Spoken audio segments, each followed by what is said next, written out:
بالحقيقة أن هذه فاجعة إنسانية، فاجعة كبيرة، أن يقوم أب بقذف أولاده في البحر وزوجته وتموت أمام زوجته وأبنائه، فهذه فاجعة تندى لها جبين الإنسانية.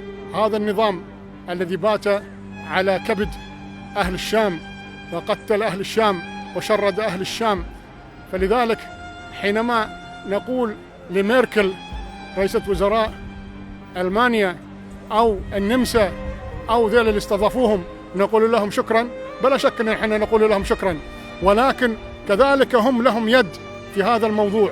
اليد، لماذا لم يقوموا بمساعدة الثوار في سوريا بقلب النظام هذا، النظام الفاشستي، النظام النازي، أشد من النازية وأشد من الفاشستية، الذي قتل إلى حتى الآن 300,000 قتيل والمشردين 10 ملايين مشرد.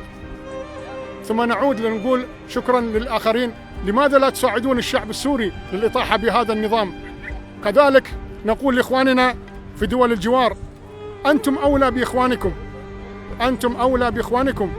لماذا لا تفتح لبنان وتفتح السعودية وتفتح وكل دول الخليج؟ لماذا لا يأخذون نصيب كوتا، تكون كوتا للبحرين والقطر والإمارات والكويت والسعودية، كل واحد منهم أخذ كوتا؟ لماذا الآن بريطانيا الآن أعلنت أنها ستأخذ 15,000؟ إخواننا نحن أولى بهم، ونحن نطالب جميع الدول الغنية باستقبال هؤلاء اللاجئين ومساعدتهم ومعاونتهم في هذا الموضوع. وحقيقة ستكون وصمة عار في جبين جميع العرب وجميع المسلمين وجميع الناس، أن هذا بما تقوم به هؤلاء، في أن يأخذون، من يأخذ نفسه وأولاده ويرمي نفسه في البحر؟